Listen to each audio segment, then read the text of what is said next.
Hello lads, welcome back to the Kosi Arsenal podcast. My name is Kosi. Welcome back to a brand new video. This is your latest Arsenal news and transfer news as well. Arsenal are in the market for a forward in January after Saka's injury. In my last video, I've just explained that Saka could be out for 4 to 7 weeks, and of course that could even be just a small timeline. He might be out for 8 weeks, 9 weeks. Hamstring injuries are very, very hard to predict. He could come back earlier. He could come back later than predicted. So Arsenal are looking at the market as an opportunity to go and get someone, to go and get in a player that could actually fit in and probably do what Leandro Trossard did for us when he came in January of 2022. That was a smart signing. I remember Arsenal were really crazy about Mikhailo Modric, and we wanted to go and get him at around 70 to 80 million. We did get him. Chelsea hijacked the deal, and then we did the Trossard move. That one is one of the best signings Arsenal have ever done in January. I think Trossard is our best signing in January. However, Arsenal need to go and do it again. With Saka injured now, we have to find a solution. So on the market, Arsenal are looking at a couple of forward positions. We are looking at a striker. Kolo Muani is one of the names that are really available. PSG are saying, if anyone is available and if anyone is interested in getting Kolo Muani, we are willing to listen. And that tells you that Arsenal has already opportunities knocking on the door. But also in terms of a winger, we have the likes of Nico Williams, not readily available, but his release clause is available. Which means that if Arsenal dare agree personal terms, if Arsenal manage to agree personal terms with Nico Williams and convince him to leave in January, possibly you can trigger his release clause. There are also other names, Alex Molero, we're going to talk about, and Mohammed Kudus. But the big story is that there is a possibility now that January is going to be taken more seriously. I mean, a couple of weeks earlier on, Mikel Arteta was asked about the January window, and he said, we don't have to be busy. I trust my players. I trust the players I have at the moment. And he's the same manager, and he's the same guy that has been saying, this team needs a revamp. This team needs an X factor. Now, I don't think you're going to get the X factor in January. The X factor, like maybe an Eden Hazard. I don't think you get that in January. Kevin De Bruyne. I don't think you really get that in January. You could look into the summer for something like that. But in January right now, what Arsenal need is to find a player that can come in and do a job right now in this Arsenal team. So let's talk about the wingers, but then we'll talk about the forwards in general. The number one name that is being fronted is Mohammed Kudus. And I don't know why Kudus is largely linked with Arsenal. It could be because of two things. One, we have been linked with him before, and we've tried to sign him before. Before joining West Ham, Mohammed Kudus was waiting for Arsenal. And again, I think like Mohammed Kudus not signing for Arsenal, that was like a major L for us. That was like a big loss for us. We should have signed Kudus. We could have got Kudus, right?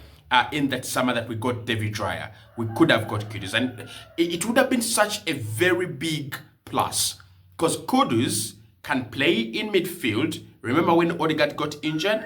I'm not saying that he's like the Odegaard type, but you can play him there. Just like, you can fix Trossard in those half spaces. He can play on the right-hand side. With Saka now injured, Kudus can do a job, and they can play him on the left-hand side where West Ham are playing him right now as a natural left winger. The thing with Kudus is that his transfer is not easy. The money involved, and could West Ham sell in January? There are very many skeptical questions that I don't think we are going to answer right away. One, if you think about the price, Kudus is being quoted to cost around 80 to 85 million. Now, I think he's not the hot prospect he was last season. I think his value will have dropped a little bit, especially with West Ham having these poor performances, shielding, their glory. I think around 50 to 60 million is what he will truly cost. I think it cost them around 40 million to get. So they could, if they're willing to sell right now, 50 to 65 million, right? Are Arsenal going to spend 50 to 65 million on one single lad in January? It is possible. I mean, we went for Dusan Vlahovic, we didn't get him, but we were willing to spend up to 65 million. We went for Mikhail Modric, we did get him, but we were willing to spend up to 70 million. So maybe for Mohammed Kudus, because it's such it's such an important transfer for us at the moment. Maybe we could go and try to get him. It's still a very open one.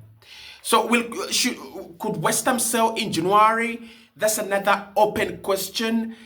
I don't think they will sell in January. I don't think they could sell in January. Like, West Ham are in such a diabolical state. That's the thing. They're such in a bad state.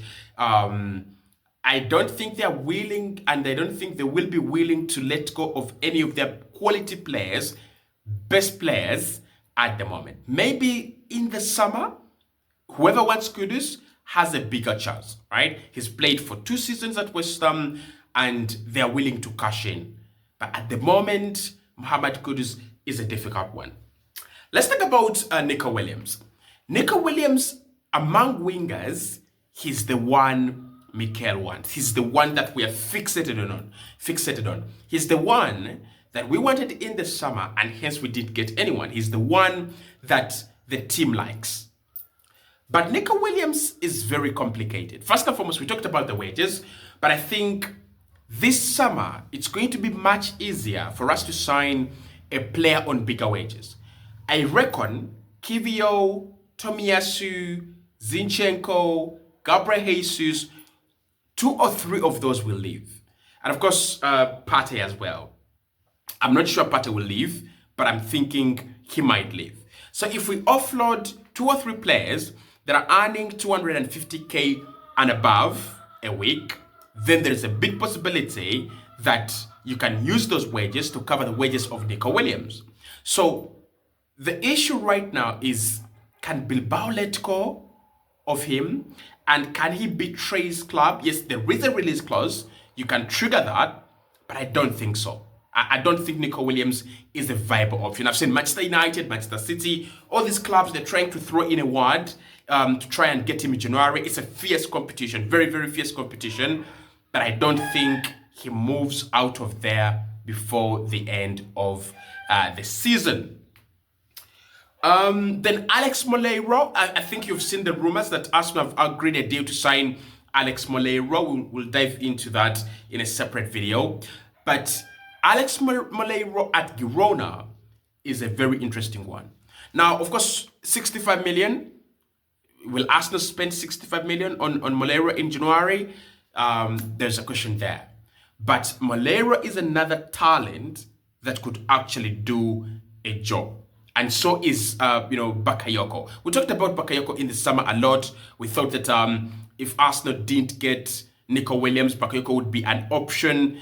It didn't happen, really. So Bakayoko is what I'm thinking you could get on loan. Or if really Mikel Arteta is convinced that he needs a signing, then Alex Moleiro could come in January. The other option that we have is don't go for a winger. Yes, Saka is injured, but we might not go for a winger. We might just go for a general forward player. General forward players, I mean, you have a striker on the options, but then you have these like general forward players like Kai Havertz, the way you see, Eden Hazard, that kind of type of a player. Trossard as well. He's not like limited as a winger, and he's not limited as a striker. At the moment, I can't think of any. Honestly, I can't think of any that is available as generally a forward player. But I think it would make more sense for Mikel and Arsenal if we went and got a player who can play across the forward line rather than just a specialist at the moment. And finally, Kolomwani. Should we go for Kolomwani? I mean, I want your thoughts there. Let me know, should we get Kolomwani? He's available, and we need a striker.